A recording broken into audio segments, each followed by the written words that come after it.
Hi guys, I'm Laura Vitale. On this episode of Laura in the Kitchen, I want to show you how to make a very simple and basic chocolate loaf. It's kind of like a chocolate pound cake. This is my mother's recipe. I ate this growing up pretty much my whole life, and I actually shared a picture of this with you on Instagram like some point last year. I think it was like National Chocolate Day or something, and I had everyone ask for this recipe. It's very simple, but I love it.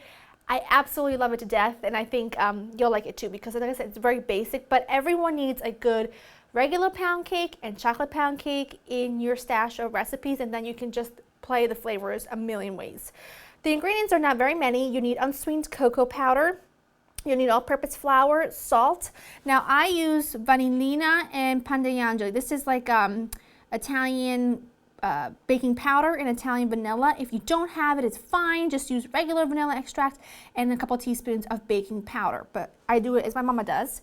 Granulated sugar, you need eggs, whole milk, and some butter. And then it would not be her recipe without some pearl sugar on top, which happens to be my favorite part because it gets all crunchy and delicious. So that's what I'm going to do today. I've got my oven preheated to 350. I'm going to make this in my standing mixer just because I have it out because I was going to make something else first. But you can do this in a bowl, of course, with a wooden spoon and a whisk, and it would work out perfectly.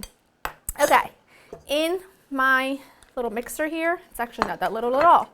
It's huge. Add your butter and your sugar.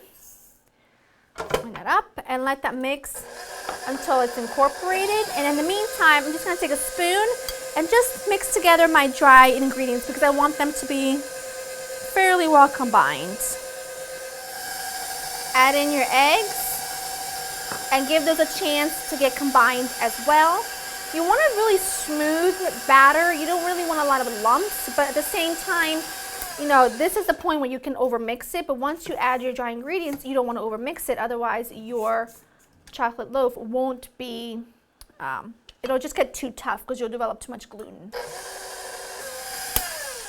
Okay, now I'm going to add all of my dry ingredients along with the milk. Come on, don't go all over the place, even though we both know that's inevitable with me. There we go. Pour in your milk and then just bring this up and mix it until it's nice and smooth. My batter is ready. You can see it's really nice and thick and almost resembles chocolate mousse. Now the thing you need to remember about this loaf, it's a little bit more dense, kind of like a pound cake. It's not going to be as light and fluffy as a regular cake, but that's what makes this so delicious.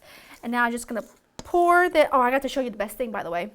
Look at this is a 9 by 5 inch loaf pan.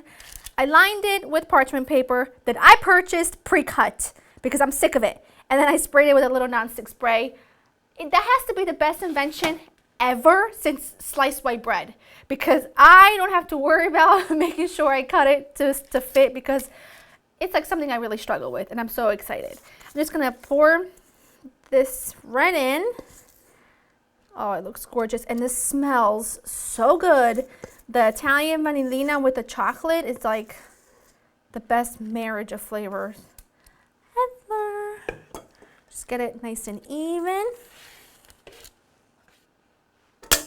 And then I take my pearl sugar and you just sprinkle this all over the top.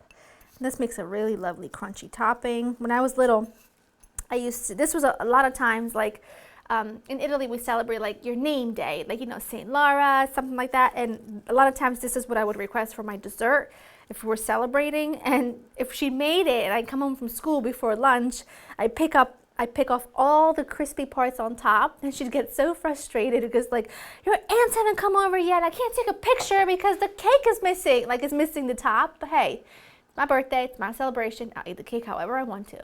I'm gonna pop this into the oven for 45 minutes to an hour or until fully cooked through, and I'll show you what it looks like when it's done. My chocolate loaf was in the oven for exactly an hour, and guys, I'm not kidding when I tell you it smells ridiculous in here. It smells like hot chocolate. That's the only way I can describe it. I let it cool completely, and now I'm gonna slice into it but do you feel the crust? This is what I used to pick out when I was little.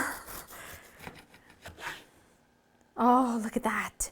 You could, if you wanted to, you could add some chocolate chips, but really, it's not even necessary. It's like my favorite. It's like dense, but not too dense. I really need a tall glass of cold milk and life would be perfection. It's like the best basic chocolate pound cake, chocolate loaf, whatever you want to call it, in the entire world and universe. I'll have the recipe ready for you on my website at laurainthekitchen.com. I highly suggest you make this. And if you can, go ahead and see if you can find some vanillina or pannayangi, like Italian baking powder, because it just, to me, it's like everything together is what makes it what's so great. So go to laurainthekitchen.com for the recipe. I hope you enjoy spending time with me, and I'll see you next time. Bye-bye.